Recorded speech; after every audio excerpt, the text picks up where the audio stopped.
kembali dalam program Sersan Toba. Serius tapi santai. Bersama saya Herbert Sibarani. Mari hari ini kita akan bincang-bincang terkait siapakah DPRD yang komit kepada rakyat. Telah bergabung bersama dengan saya Bapak Asmadi Lubis. Bapak Asmadi Lubis, mantan Wakil Ketua DPRD Kabupaten Toba.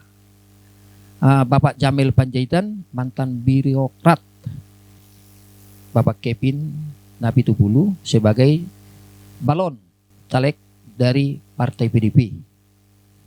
Bapak Jepri Siahan, balon DPRD dari Partai Gerindra. Dan Bapak Patupa Siombing sebagai Ketua Honor Setoba.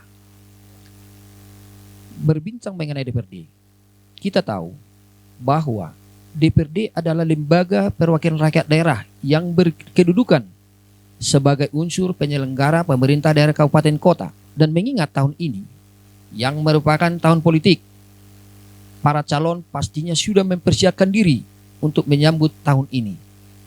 Saya langsung ke Pak Asmadi Lubis. Kenapa Pak Asmadi mau mencalonkan diri sebagai anggota DPRD di Kabupaten Toba? Padahal Bapak secara ekonomi dan bisnis sebagai pengacara sudah mapan. Alasan apa Bapak? Jika ditanya yang menjadi motivasi saya menjadi bakal calon legislatif, nantinya tentunya saya sebagai yang sudah pernah mantan Wakil Ketua DPRD di Kabupaten Toba periode 2014-2019, sungguh sangat melihat apa yang menjadi potensi-potensi ada di Toba, termasuk juga plus minusnya, apa yang menjadi kelebihannya, dan apalagi yang masih harus dibenahi. Terkhusus terkait dalam hal ini masalah pencalekan, tentu saya melihat yang menjadi unsur pemerintah daerah itu sesuai dengan undang-undang adalah dua, yaitu eksekutif dan lembaga legislatif. Yang dua lembaga ini masing-masing sudah ada tupoksinya sesuai dengan undang-undang. Sesuai dengan undang-undang, tupoksi dewan itu jelas ada tiga, penganggaran, pengawasan, legislasi. Ini tiga tugas pokok ini adalah tugas yang memang benar-benar penting, yang memang ini harus dilaksanakan oleh orang-orang yang memang terpelajar dan mengerti juga apa arti tiga tugas pokok dewan ini. Nah, dengan saya pernah juga di dewan itu, sangat melihat apa yang menjadi plus minusnya dewan itu secara peran, power, dan sumber daya manusianya. Jadi gini Pak Asmadi ya, persiapan ataupun program visi misi yang Bapak usung kira-kira apa nantinya? Ya, visinya bagaimana Toba ini bisa lebih baik dan bisa lebih sejahtera dengan beberapa program yang memang itu menjadi bagian dari inti dari kehidupan masyarakat Toba. Masalah pendidikan, masalah kesehatan, itu sudah saya anggap memang program wajib. Itu program wajib. Apapun itu saya anggap bukan program lagi. Itu wajib. Karena dari segi pemerintah pusat pun program pendidikan itu sudah dikatakan bahkan penganggarannya itu sekitar 20% dari APBN. Itu program wajib. Begitu juga kesehatan menurut saya sangat luar biasa penting. Yang menjadi inti nanti apa yang mau saya lakukan itu dalam rangka meraih kesejahteraan ekonomi masyarakat, yaitu bidang pertanian. Karena saya juga kan aktif di Kabupaten Toba dan lahir besar di sini, sekolah di sini, dan bahkan udah pernah berkarya di sini. Dan saya memiliki ladang sedikit di Toba. Jadi saya sering sekali ke Toba, ke kampung, sangat melihat sekarang berbagai macam program-program yang dihadapi oleh masyarakat petani. Padahal menurut saya sendiri, jika masyarakat petani ini bisa tetap diunggulkan di Toba ini, bahwa pemerintah betul-betul mengunggulkan sektor pertanian ini, saya kira Toba ini bisa luar biasa sejahtera. Jadi gini Pak Asmadi ya, berarti adalah nanti untuk ketahanan pangan zona atau kira-kira gimana? Baru ini di Toba ini ada yang saya lihat kurangnya ketahanan pangan nantinya dan apa namanya itu terminal. Kira-kira gimana nanti Bapak membuat solusinya di Toba ini, kan nggak ada terminal di sini Pak. Dan zona-zona apa yang membuat Bapak nanti tentang ada sektor pertanian, perdagangannya, Baik, gitu. Tadi sudah saya sampaikan, saya melihat fokus saya bidang pertanian satu, bidang kepariwisataan, karena jelas kita tahu kan sekarang pemerintah pusat sekarang lagi betul-betul memberikan perhatiannya, bahkan sudah menjadi program super prioritas, yaitu pengembangan kepariwisataan Danau Toba, dan itu sudah dibentuk berdasarkan Perpres 2016 dan sudah ada pusat otoritasnya, itu BPUT yang di Caldera of Resort di sana. Nah, seiring dengan itu bahwa memang juga masyarakat dan pembangunan ke depan di pemerintahan Toba ini harus betul-betul juga diberikan perhatiannya bidang kepariwisataan itu. Nah, tadi kepada fokusnya kepada pertanian, saya berpikir luas sekali sekarang daerah pertanian di Kabupaten Toba. Cuman belum terbenahi. Contohnya seperti di tiga kecamatan, Habis Saran, Borbor, dan Sau. Saya pikir ribuan hektar masih sana lahan tertidur. Jadi ini betul. Terima kasih Pak Asmadi ya. Nanti kita lanjut bahwa Pak Asmadi bahwa banyak sektor yang perlu digali ya. Intinya sumber daya manusia dan sumber daya alam. Berarti kekayaan alam yang belum fokus gitulah ya Pak Asmadi ya. Nanti kita lanjutkan. Kembali kita kepada Pak Jeffrey Syahan. Apa program-program Bapak ke depannya seandainya tidak terpilih menjadi anggota DPRD di Kabupaten Toba ini, dan apa yang Bapak lihat kekurangan-kekurangan yang perlu kita soroti di kabupaten ini? Kalau ditanya terkait program apa yang akan saya berikan sehingga saya maju menjadi untuk saat ini proses bakal calon legislatif DPRD Toba Dapil 1 Baligi Tampahan. Ini sebenarnya berangkat dari sebuah kerinduan. Kerinduan apa? Sebuah kerinduan hati bagaimana agar masyarakat ini sejahtera. Sebenarnya kalau kita berbicara masyarakat sejahtera itu sebenarnya itu adalah tugas dari wewenang eksekutif sebenarnya, yaitu sebagai pimpinannya Bupati. Nah, kalau kita berbicara DPRD, ya program saya melaksanakan fungsi DPRD itu dengan maksimal. Apa itu fungsi DPRD? Yaitu yang pertama itu pembentukan peraturan daerah, di mana pembentukan peraturan daerah ini untuk memajukan kesejahteraan masyarakat. Jangan kita buat peraturan-peraturan yang mementingkan oknum. Ini kita berbicara karena kita duduk sebagai wakil rakyat. Jadi kita harus fokus bagaimana kita memberikan perhatian kita kepada masyarakat kita, terkhusus di Baligi Tampahan karena saya caleg dari Dapil 1 Baligi Tampahan. Yang kedua, fungsi DPR itu penganggaran. Selama ini kita lihat ya, maaf buat tulang saya Asmadi Lubis selaku mantan ketua, wakil ketua DPRD, mungkin selama ini kita melihat proses penganggaran itu yang dibuat oleh Banggar ya. Ya selama ini kenapa selalu prosesnya itu tertutup? Kenapa tidak terbuka aja? Biar semua masyarakat mengetahui apa yang terjadi di dalam proses penganggaran itu. Yang sebenarnya menurut penilaian saya, sebenarnya proses penganggaran yang terjadi selama ini adalah dalam istilah deal or no deal.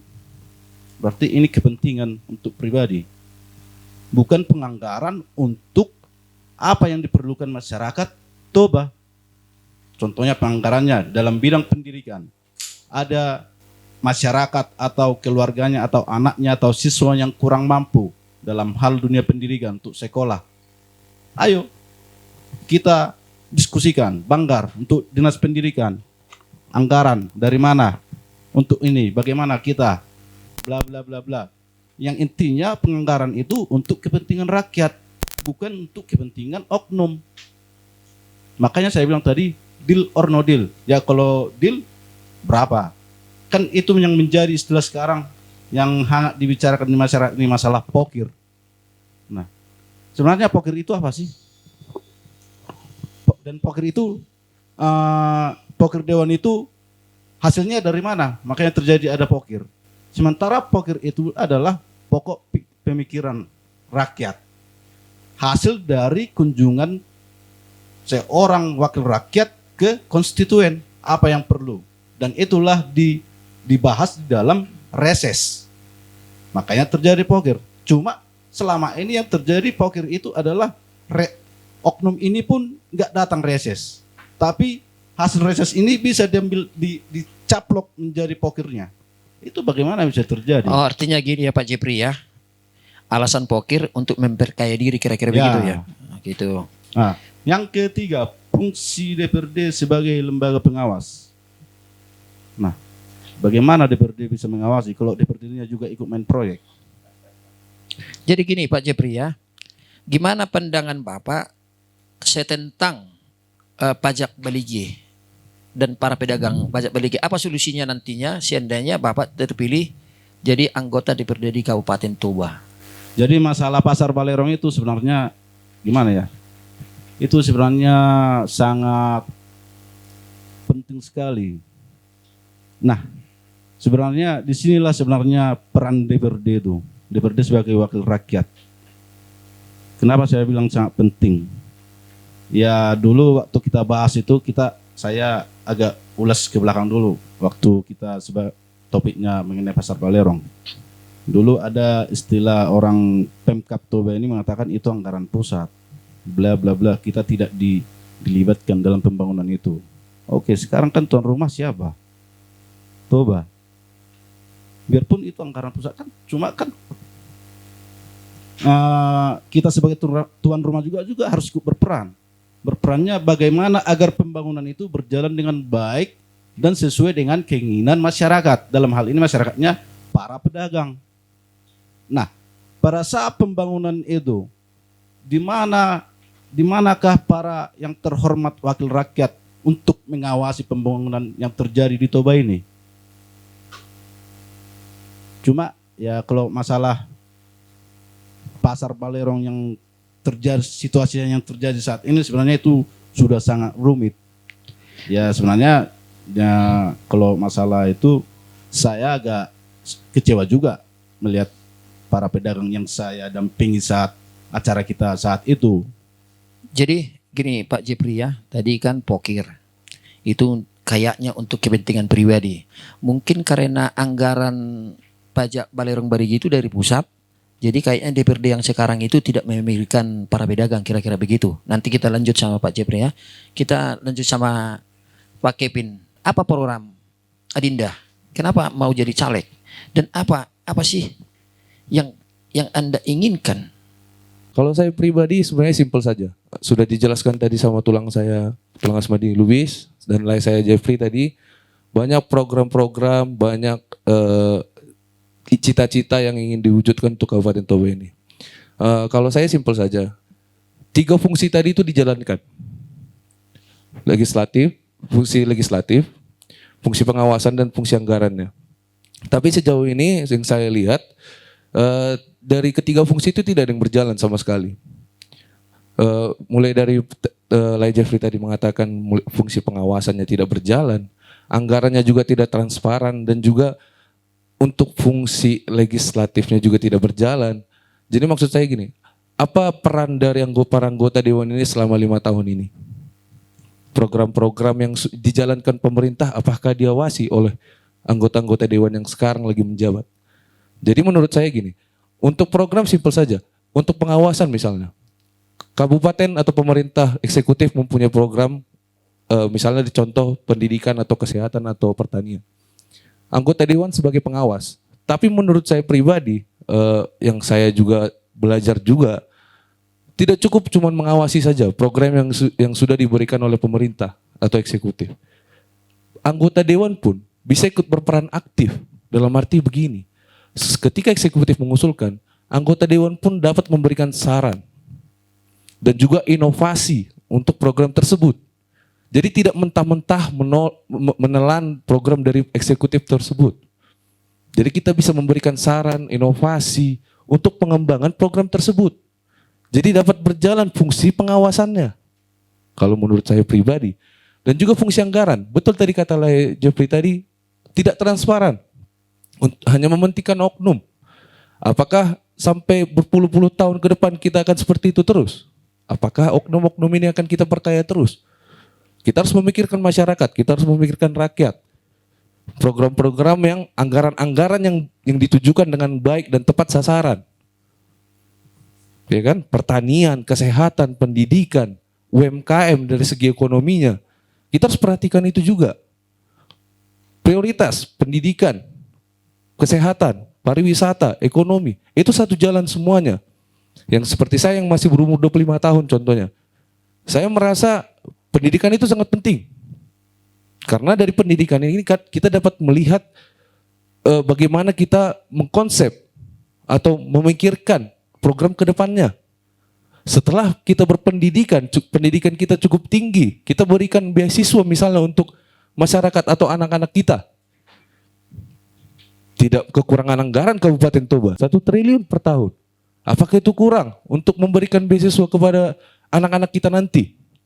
Saya rasa tidak. Kenapa kabupaten lain kita tidak bisa? Nah itu tadi, karena anggota dewannya pun tidak peduli sama sekali. Tidak ada peran aktif dari anggota dewannya untuk memperhatikan itu. Itu dia. Dan kedua, pariwisata. Kita tidak kekurangan sumber daya manusia untuk mengelola pariwisata kita ini. Tapi apa? Kita menutup diri dari orang-orang yang ingin mengembangkan pariwisata di kita. Jadi menurut Kevin, ini kan ada perhelatan jet ski bulan 10. Ya. Berarti mungkin para pedagang akan dipindahkan. Bagaimana tanggapan Kevin? Ya. Seandainya kemana mereka dipindahkan? Oke.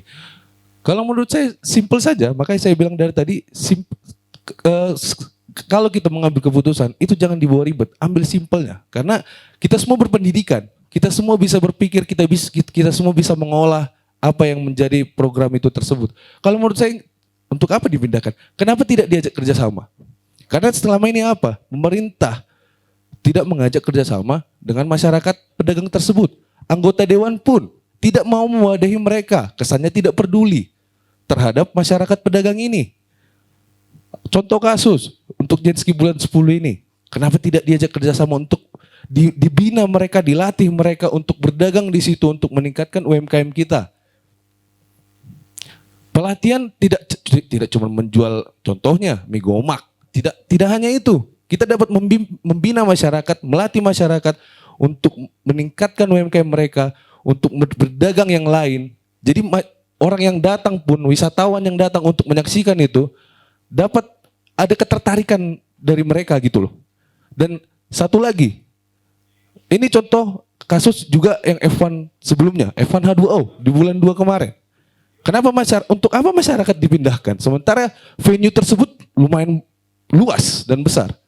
Kenapa tidak diajak kerjasama? Saya tahu, saya pribadi tahu, masyarakat pedagang di sana, dan kebetulan saya warga Nabi Tupulu, saya dari daerah sana juga, dari daerah Bulai Raja, Pelabuhan. Masyarakat tidak diwadahi oleh anggota dewannya. Mereka berteriak di kantor dewan, mereka berteriak di kantor bupati. Tapi apakah mereka diwadahi oleh anggota-anggota dewan ini? Saya rasa tidak. Kalau diwadahi pasti diajak untuk forum, ngobrol di kantor dewan yang terhormat. Tapi apa? Saya rasa mereka tidak diajak sama sekali. Artinya peran DPRD itu, fungsi DPRD itu tidak berjalan dengan baik ya. Yang Tidak berjalan. Kevin ya. Saudara Patupa, si Hombing, sebagai ketua honor, keluh kesah Bapak kepada DPRD itu kira-kira apa?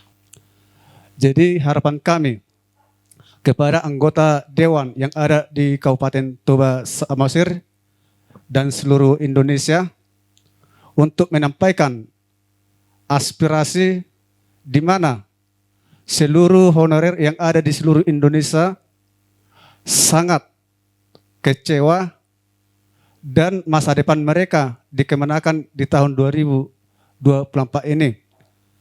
Ini hal-hal yang sangat penting dan sangat unik sebagai penampung aspirasi masyarakat, terutama anggota Dewan DPRD Kabupaten Toba yang sudah beberapa kali menjumpai untuk audiensi dan menyampaikan aspirasi nasib honorer yang ada di Kabupaten Toba ini. Yang terutama tentang regulasi ataupun pemetaan.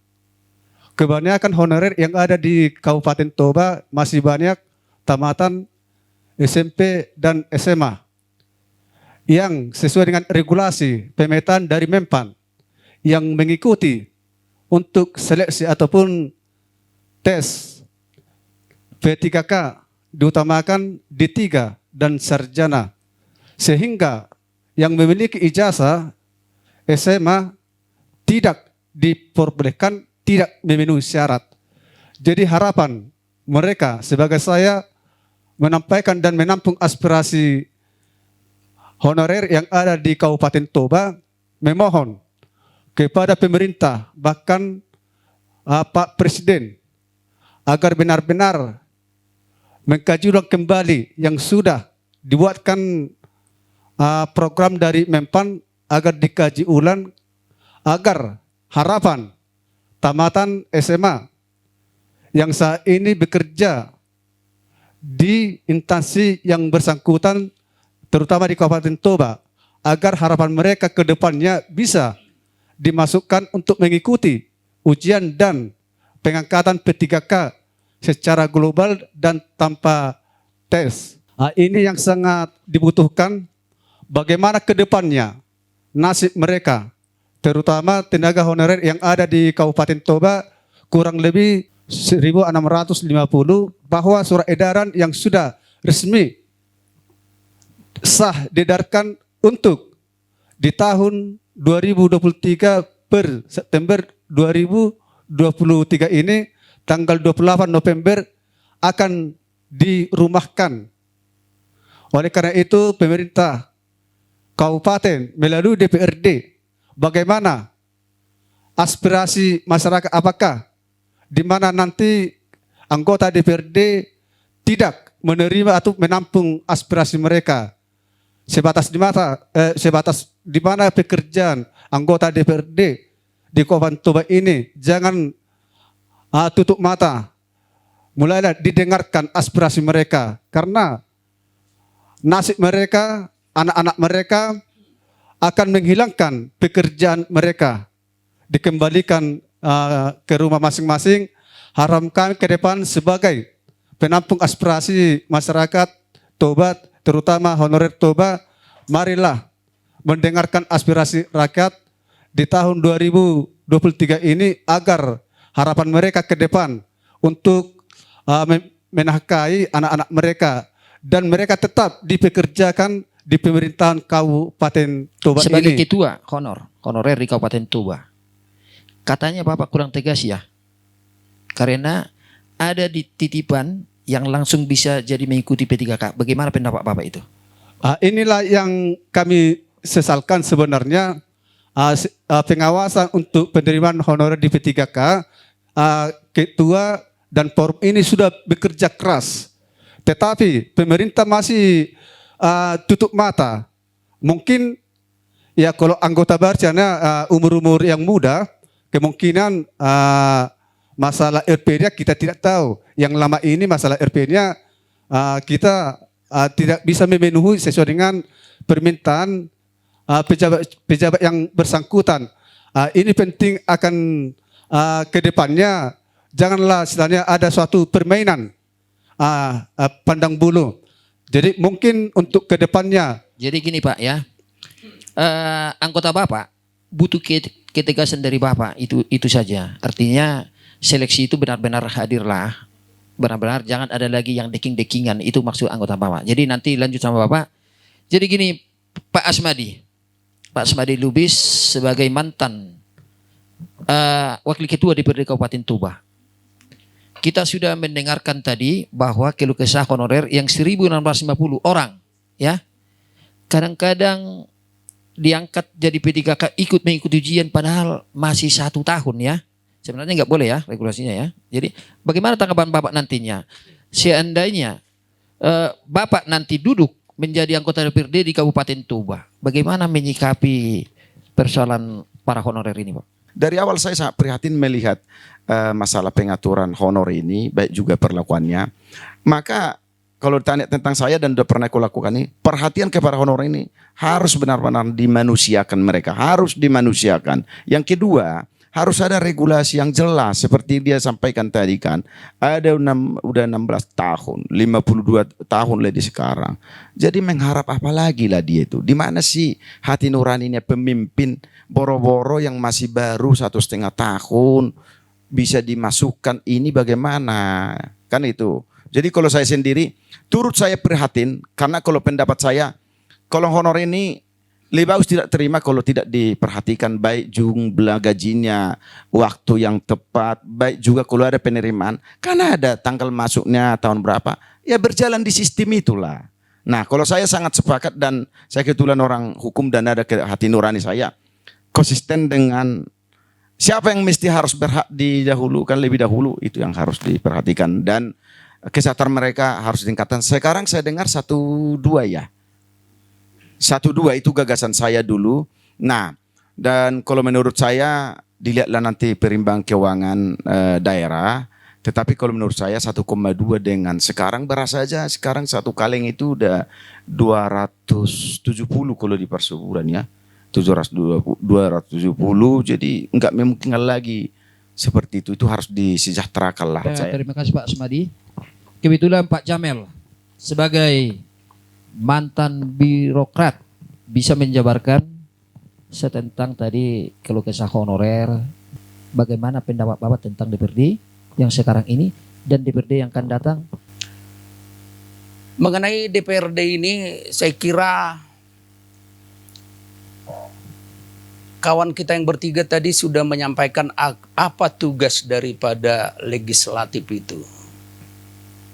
Sebagai fungsi legislasi, sebagai fungsi penganggaran dan pengawasan, budgeting dan controlling, itu fungsinya. Saya kira di sana jelas seluruhnya. Tak perlu lagi kita buka.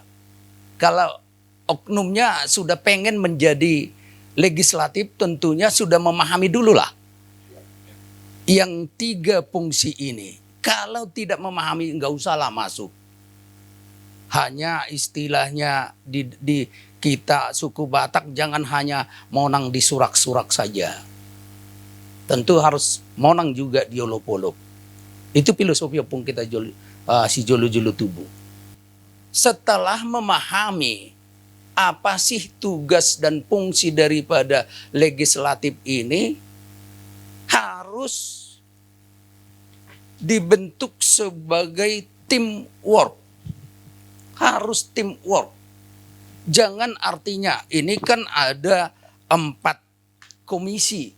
Komisi A, komisi B, C dan D membidangi seluruh apa yang ada di tatanan masyarakat itu dan pemerintahan itu. Nah ini harus ada tim. Bisa saja sekarang ini Napi Tupulo oke begini Amang Boru saya kemudian Jepri oke mampu. Tetapi kalau tidak menjadi sebagai teamwork untuk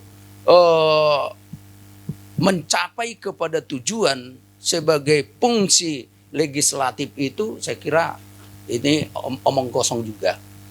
Kalau Jepri mengatakan tadi, jangan hanya kepentingan pribadi. Inilah mungkin yang selalu terjadi. Kalau tadinya jangan main proyek, saya tidak mengatakan itu. Tapi kalau sebagai lembaga swadaya masyarakat, mungkin Jepri sudah melihat. Saya sudah melihat. Tapi ini adalah hal yang paling konyol. Kalau seorang DPRD itu menjadi alih fungsi sebagai kontraktor, sebagai pemborong. Itu mungkin yang disampaikan oleh saudara Jepri tadi. Itu saya kutip dari situ. Maka himbauan kepada caleg pertama, janganlah diberikan pendidikan yang kurang baik kepada masyarakat dengan menunjukkan isi daripada kantongnya. Jangan. Dan kepada masyarakat juga harus kita katakan, masyarakat juga harus sudah mulai sekarang jangan lagi mereka dibawa kepada sesuatu yang tidak benar kepada mereka, yang akhirnya adalah menjerumuskan mereka kepada hal yang tidak baik. Dalam hal yang mungkin sudah rahasia umum terjadi money politik. Gini Pak, Oke. Pak Jamil ya, pada saat Bapak menjadi pejabat, Ya. adakah anggota DPRD yang mengintervensi ataupun semisal mencari pekerjaan dari Bapak? Pada saat Konteks intervensi ini saya menerima, kira minta pekerjaan lah, seperti pokir-pokir yang dibilang Pak apa tadi? kalau itu saya jawab Bung Herbert, saya manusianya yang komit. Saya tidak boleh didikte dalam sebuah pekerjaan. Terima kasih Bapak. Sebagai yang muda, ini kan Iya. baru tamat ini ya. Iya. Bagaimana cara Kevin ya meyakinkan masyarakat dengan mudahnya Kevin, meyakinkan masyarakat bahwa Kevin itu akan dipilih nantinya di DPRD. Untuk meyakinkan masyarakat, karena balik lagi saya masih umur segini, adalah gagasan dan ide kalau menurut saya. Karena menurut saya selama ini seperti yang dinyatakan tulang saya tadi, masyarakat sudah terpatri kalau misalnya adanya uangnya, selalu seperti itu. Nah makanya menurut saya untuk meyakinkan masyarakat, untuk mengedukasi masyarakat agar tidak terpatri dalam hal tersebut lagi, adalah gagasan dan ide dan bukti nyata kalau menurut saya. Itu. Jadi tidak selamanya kita harus datang ke masyarakat ini, ke kampung ini. Jangan hanya kayak kita ngomongin pilih saya, pilih saya. Ini, Kevin. Ya. Seandainya Kevin terpilih, apakah Kevin akan meminta proyek? Saya jujur saja karena saya masih muda, saya juga punya prinsip dan komitmen. Jujur saja. Jadi jangan kita mengkotak-kotakan karena sudah tua, sudah muda. Kalau menurut saya tiap orang pasti punya komitmen dan prinsip. Kalau saya pribadi punya prinsip dan komitmen untuk menjalani tugas saya dan fokus menjalani tugas saya ketika saya misalnya bisa duduk dan seperti dikatakan tulang saya tadi, menjalankan 3 fungsi tersebut menurut saya sudah bisa untuk mewakili apa yang menjadi aspirasi masyarakat. Jadi, terima kasih Kevin ya. Seandainya kau duduk nanti jadi anggota DPRD Kabupaten Toba, apakah kau berpihak kepada rakyat? Sudah pasti, Bang. Terima kasih. Selama ini Bung Jepri saya lihat ya, sebelum menjadi balon DPRD di Kabupaten Toba melalui Partai Gerindra, sering menyoroti, yang saya lihat ya, menyoroti kinerja DPRD, kinerja pemerintahan. Kira-kira apa nanti langkah-langkah yang buat Pak Jepri untuk membenahi yang Bapak soroti? Kalau kita berbicara DPRD ini sebenarnya termasuk di lembaga pengawasan. Coba kita lihat dulu apa saja yang sudah diawasi terkait berjalannya anggaran di pemerintahan Kabupaten Toba ini. Justru ini menurut penilaian saya, anggaran Kabupaten Toba itu sedikit. Kalau tidak salah hanya 1,1 triliun. Nah, yang terjadi selama ini adalah oknum mengobok-obok anggaran kabupaten yang sedikit. Kalau kita berikan sedikit kalau kita pembagiannya secara matematikanya 1,1 triliun bagi 30 berapa? Kenapa DPRD ini, wakil rakyat ini tidak menggiring anggaran dari pusat maupun provinsi? Contohnya, saya DPRD Toba dari Partai Gerindra. Saya akan melobi ke pusat, siapa DPR saya di Gerindra. Saya akan melobi ke provinsi, siapa DPR saya di provinsi dari partai yang sama dan menggiring anggaran ke sini untuk menambah pembangunan. Jangan jadi anggaran APBD Toba yang sedikit itu diobok-obok, diuber-uber. Nah, itulah menurut saya yang terjadi selama ini. Dan mungkin di dalam hati tulang ini mungkin ada benarnya juga. Jadi gini, Pak Jepri, bagaimana tanggapan Pak Jepri terhadap Pak Kevin dan kepada Pak Asmadi? Ini langsung berapa ini berputar ini? Gimana tadi waktu Pak Jepri dengar prong-prong mereka dan apa yang mereka lakukan? Gimana? Ya kalau masalah tanggapan saya ya semua baik-baik saja. Dan saya orangnya objektif loh. Saya tidak mau karena saya caleg karena kami maju dari partai bendera yang berbeda, saya jadi memburuk-burukkan beliau, saya jadi memburukkan beliau. Bukan seperti itu. Ayo berikan gagasan, berikan ide, berikan bagaimana kita membuka pola pikir masyarakat itu seperti yang opung saya bilang tadi ini, bagaimana kita menghilangkan money politik itu. Karena money politik itulah yang menjadi dasar tingkah laku seorang yang duduk menjadi dewan. Kenapa saya bilang seperti itu? Ketika saya punya isi kantong seperti yang dibilang opung ini tadi, saya menghabiskan uang sampai miliaran rupiah hanya untuk menjadi DPRD, itu adalah sebuah kekonyolan. Makanya terjadi karena saya menghabiskan uang sebegitu banyaknya untuk menjadi DPRD, seorang DPRD yang hanya bergaji kalau tidak salah itu 20 juta per bulan kotor, masih lagi dengan potongan-potongan kewajiban ke partai, dan kalau ada kegiatan partai itu yang dilibatkan itu adalah DPRD-nya. Jadi gini Pak Jepri ya, terima kasih tadi. Berarti Pak Jepri itu bahwa yang di sini itu kita tidak bisa membedakan partai, kita tidak ada perbedaan partai, tapi untuk solusi bagaimana membangun Kabupaten Toba. Jadi kembali kepada Pak Asmadi Lubis, bagaimana tanggapan Pak Asmadi Lubis tentang program Pak Jepri dan Pak Kevin? Ini adik-adikku lah dulu ya aku bilang dari segi usia. Mestinya ini harus kaderku ini. Karena mereka bilang tadi gagasan dan ide. Dan mereka ini pasti nggak ada punya uang.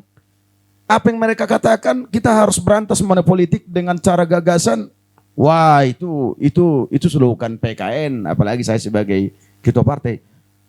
Saya berdoa yang dua ini supaya bisa terpilih. Dan saya meminta kepada warga masyarakat Dapil 1, Balige dan Tapahan, walaupun saya ikut juga dari sini, ini yang dua ini supaya dimenangkan ini anak muda ini, karena potensinya usianya pun masih hebat dan belum ada beban yang terlalu tinggi, beban ekonomi. Wah ini cocok ini menjadi percontohan untuk mengubah wajah dewan itu ke depan untuk lebih baik. Nah, itu tanggapan saya. Begitu juga kepada Pak Sihombing ya tadi ya, Pak Sihombing ya, saya bangga. Ada tadi beberapa pernyataan yang dari Pak Sihombing itu yang menurut saya tegas dia menyampaikan tadi. Ada yang baru yang masih 1,5 tahun masuk. Nah, ini juga menjadi PR saya nanti. Mudah-mudahan saya terpilih dan sebagai dari ketua PKN pun mulai sekarang itu saya akan soroti. Dan jika ada waktumu kita diskusi di kalau ada yang penerimaan ini supaya kita pastikan dulu. Yang lama-lama ini kita kasih kepada Bupati, kita bantu Bupati. Pak Bupati jangan sampai keliru dari sini ya, yang udah berapa tahun ini gitu. Begitu juga tulang ini ya, luar biasa pengamatannya. Dan yang kita harapkan dari tulang ini tadi kan, tulang ini kan udah katakan, jangan sampai tidak terpilih yang tidak punya uang ini. Prihatin kok tulang ini.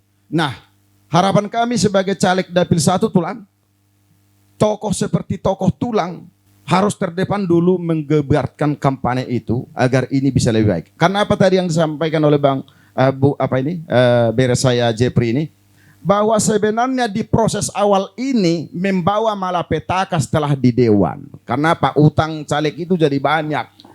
Dan kebencian caleg itu pun jadi ada ketidaksenangannya kepada masyarakat itu karena dia udah beli gitu loh. Nah, jadi itu yang bisa saya sampaikan. Terima kasih, luar biasa pertemuan ini.